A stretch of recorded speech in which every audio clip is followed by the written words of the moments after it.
أعوذ بالله من الشيطان الرجيم. بسم الله الرحمن الرحيم. رب اشرح لي صدري ويسر لي أمري واحلل عقدة من لساني يفقه قولي. رب يسر ولا تعسر وتمم بالخير. اللهم لا سهل إلا ما جعلته سهلا وأنت تجعل الحزن إذا شئت سهلا. اللهم انفعنا بما علمتنا وعلمنا ما ينفعنا وزدنا علما. آمین یا رب العالمین۔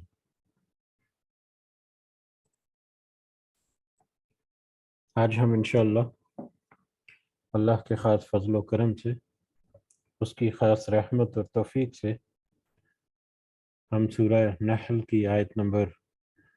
111 سے آنورڈ سمجھنے کی کوشش کریں گے۔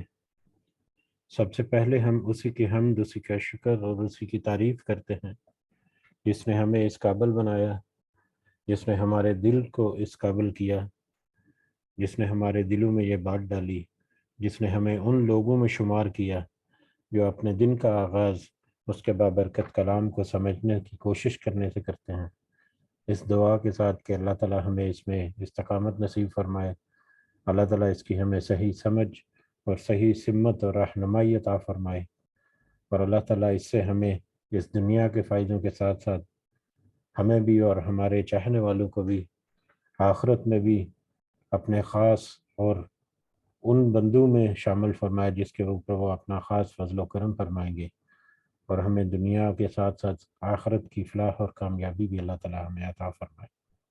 آمین یا رب العالمین۔ تو اس سے پہلے جو 110 نمبر آیات تک ہم نے کل کچھ آیات پڑھی تھیں،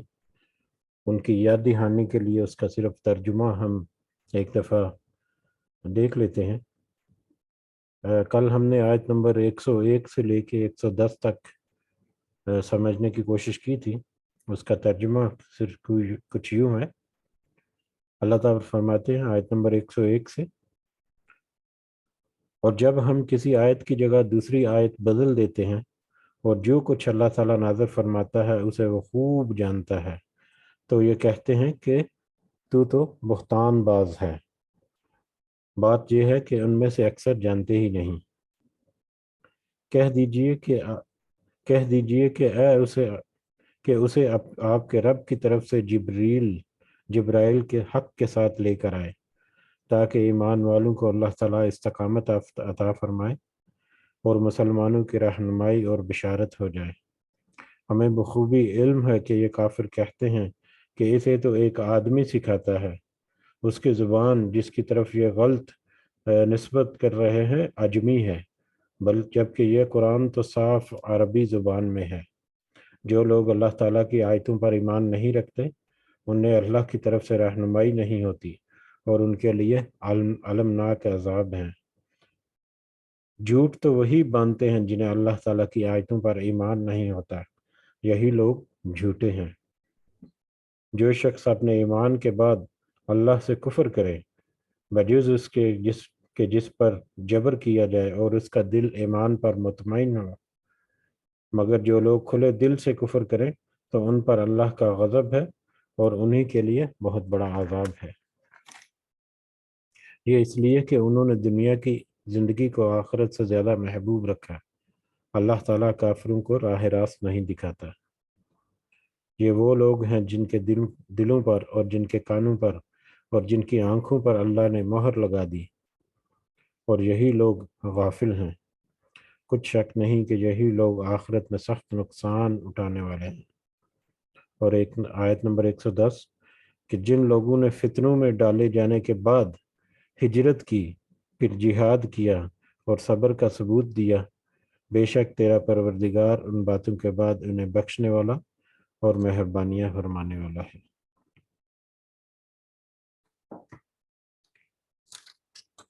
اس کے بعد ہم دیکھتے ہیں آیت نمبر 111 سے آنگور۔ اعوذ باللہ من الشیطان الرجیم۔ یوم، جس دن تأتی کل نفس، آئے گی ہر نفس،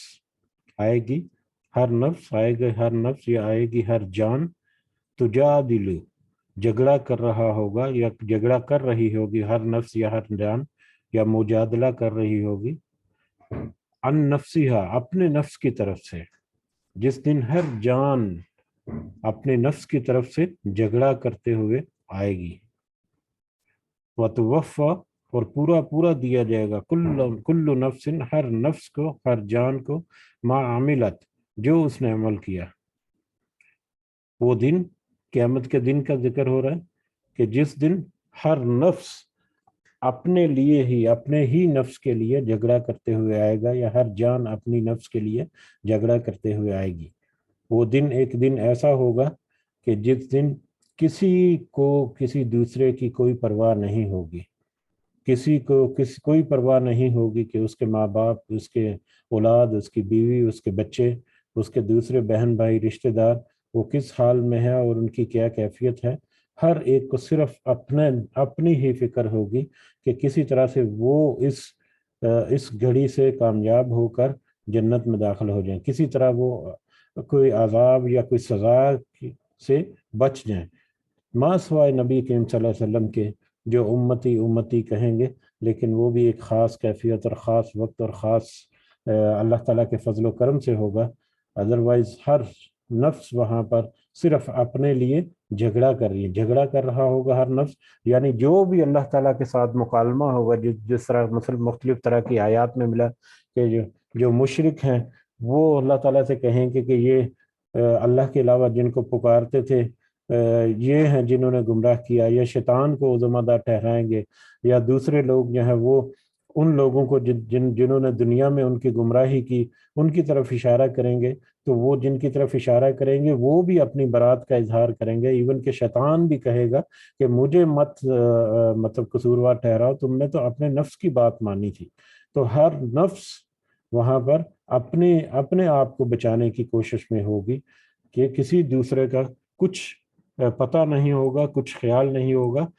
کچھ کسی دوسرے کے بارے میں سوچ نہیں ہوگی، صرف ہر نفس اپنے ہی نفس کے بارے میں جھگڑا کر رہی ہوگی۔ اور وہ پورا حالانکہ اس دن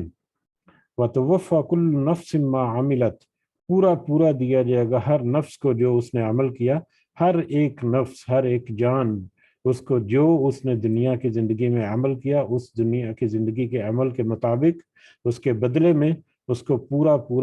بدلہ دیا جائے گا، اس کو پورا حساب کتاب اس کا چکایا جائے گا۔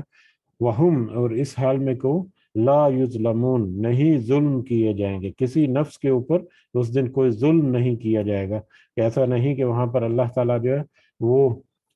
مطلب اسی کی حکومت، خیر اسی کی حکومت تو ہر لمحہ ہے، لیکن قیامت کے دن ہر نفس کے ساتھ انصاف کیا جائے گا، اور انصاف کا تقاضا یہی ہے کہ جس کا جو حق بنتا ہے اس کو اس کا حق دے دیا جائے، اور حق کے حساب سے اگر چلیں تو جس نے اچھے عمل کیے ہوں گے ان کو اچھے اجر کی شکل میں حق ملے گا، انصاف ملے گا، اور جن کے اعمال جو ہیں وہ برے ہوں گے ان کو اس کے مطابق ان کی سزا ملے گی، اس کا حق جو ہے ہر نفس کو اس دن ملے گا۔ وَضَرَبَ اللَّهُ مَثَلًا اور بیان کی اللہ نے مثال، اور اللہ ایک مثال بیان کرتے ہیں، یا اللہ نے ایک مثال بیان کی، قریۃ ایک بستی کی، کانت آمنۃ مطمئنہ کہ تھی امن والی اور اطمینان والی، بڑے امن و اطمینان والی وہ ایک بستی تھی۔ یأتیہ وہ آتا تھا اس کے پاس رزق اس کے پاس رزق آتا تھا، رغدا من کل مکان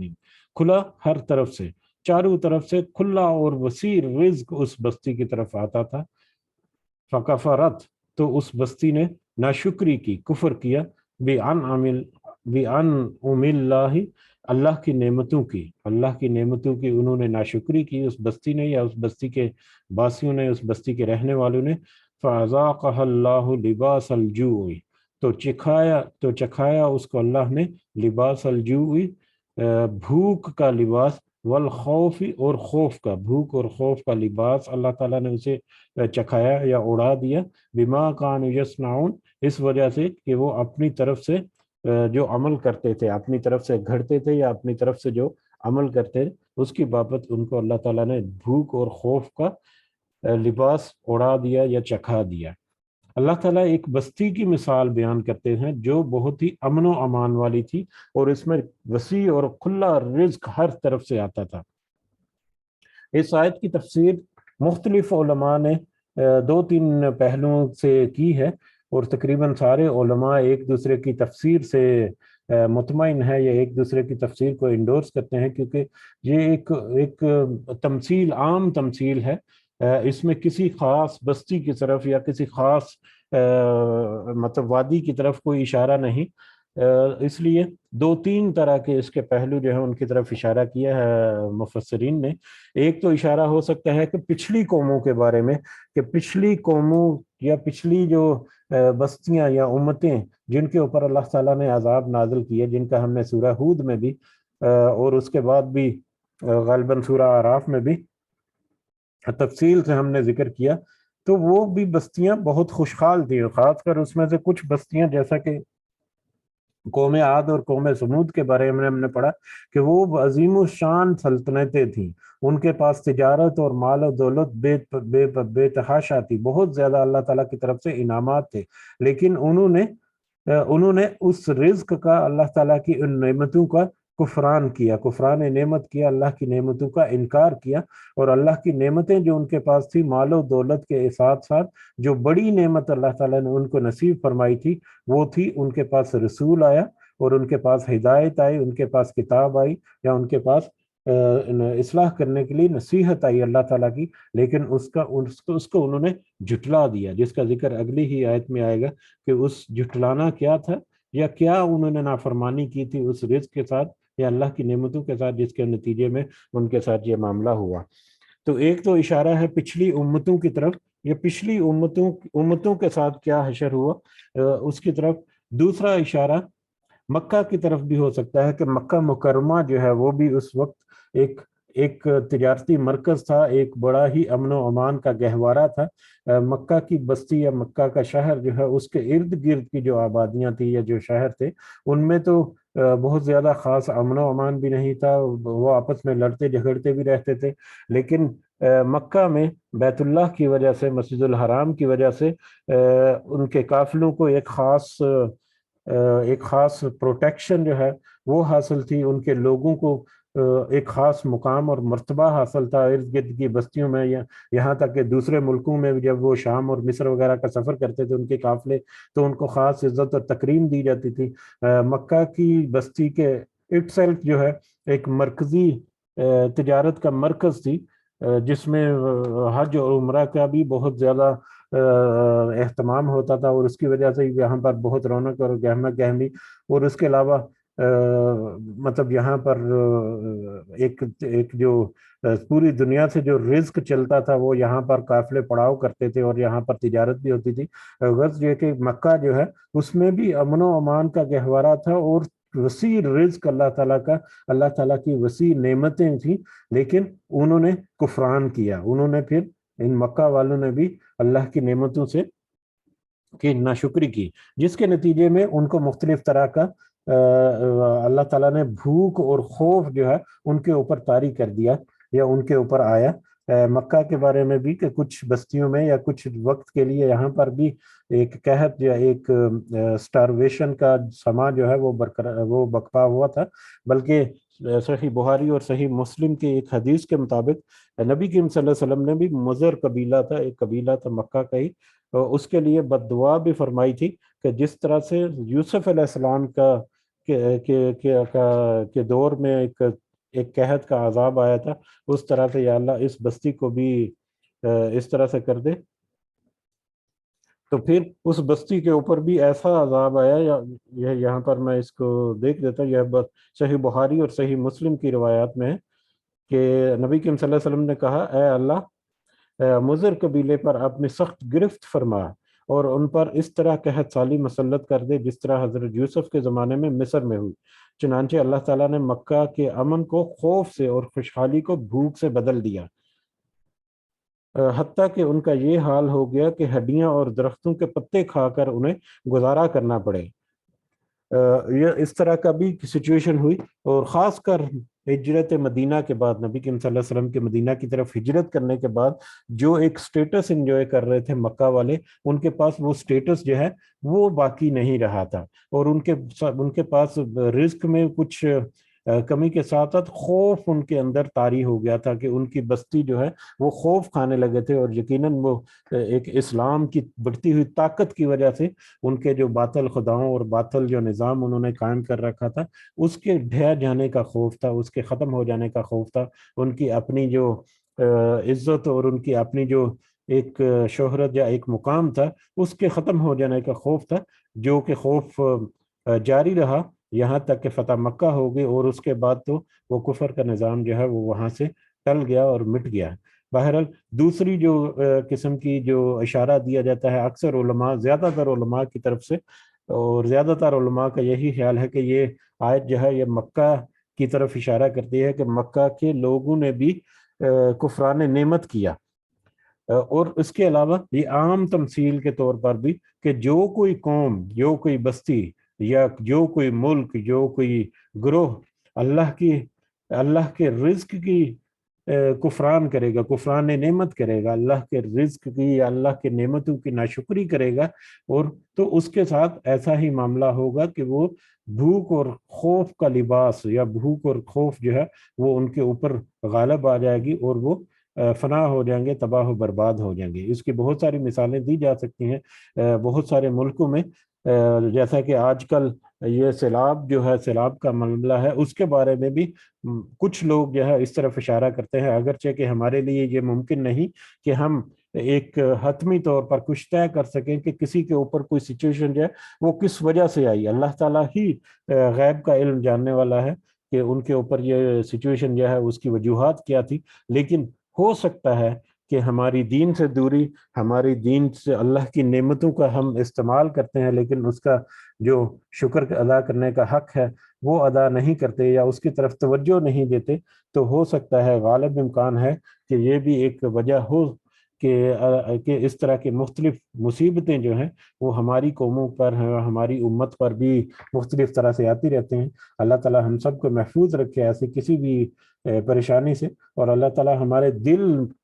دل کے ایمان جو ہے اس کو مضبوطی کے ساتھ ساتھ پریکٹیکلی بھی، عملی طور پر بھی ہمیں ایمان پر عمل کرنے کی توفیق اللہ تعالی ہمیں عطا فرمائے۔ بہرحال یہ آیت جو ہے یہ دو تین پہلو کی طرف اشارہ کرتی ہے، اور دو تین پہلو جو ہیں وہ سارے کے سارے علماء کی نظر میں ہو سکتے ہیں، ان میں سے کوئی بھی پہلو کہ اگر کسی بستی میں ایک بہت اطمینان اور امن و امان ہے، اور وہ بہت ہی کھلا رزق اللہ تعالیٰ نے عطا کیا ہے اس کو، تو اگر وہ اس کی ناشکری کریں گی تو یقیناً اللہ تعالیٰ کی طرف سے بھوک اور خوف کا لباس، خوف چکھایا اللہ تعالیٰ نے لباس خوف اور بھوک کا، یعنی خوف اور بھوک کا لباس ان کے اوپر طاری کر دیا، ایسے طاری ہو گیا کہ ان کے علاوہ ان کو کچھ سوچتا ہی نہیں۔ بلکہ ہم نے پیچھے کچھ آیات بھی پڑھی تھی غالباً سورہ اعراف میں،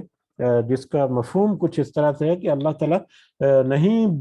نہیں تباہ کرتا کسی کو جو جب تک کہ وہ اس کو آزمان نہ لے تنگ دستی سے اور خوشحالی سے، اور پھر اس میں پھر رسول، اللہ تعالیٰ رسول اور اس کی نصیحت جو اس کو بھی نہ پہنچا دے، یعنی جب تک یہ ساری حجتیں اللہ تعالیٰ کی طرف سے تمام نہ ہو جائیں تب تک اس کے اوپر عذاب نہیں آتا ہے۔ تو ہمارے پاس بھی آج رسول اللہ صلی اللہ علیہ وسلم کی صورت میں ایک نبی، ان کی احادیث جو ہیں، ان کی سنت جو ہے وہ موجود ہے، اللہ کا کلام جو ہے وہ موجود ہے اللہ کی کتاب کی شکل میں، اور رہنمائی اور ہدایت اور نصیحت اور ہر چیز، پھر کھلا رزق اور مہلت اور ہر چیز اللہ تعالیٰ نے عطا کر دی، تو پھر اس کے باوجود ہم کفران نعمت اگر کریں گے تو غالب امکان ہے کہ اللہ تعالیٰ ہمیں بھی خدا نہ خواستہ ایسی کسی آزمائش یا ایسی کسی مصیبت میں ڈال سکتے ہیں۔ اگلی آیت میں تھوڑا سا مزید وضاحت ہے کہ اس خوف اور بھوک کے جو سزا تھی اس کی وجہ، وَلَقَدْ جَاءَهُمْ، اور بلا شبہ آیا ان کے پاس، رسول، ایک رسول، بلا شبہ ان کے پاس ایک رسول آیا۔ یہ پچھلی امتوں کے بارے میں بھی ہو سکتا ہے کہ ہر قوم میں سے انہی میں سے ان کے پاس ایک رسول آیا۔ نبی کریم صلی اللہ علیہ وسلم کی طرف بھی اشارہ ہو سکتا ہے کہ مکہ کی بستی کے پاس بھی ایک رسول صلی اللہ علیہ وسلم جو ہے وہ آئے، منہم، انہی میں سے،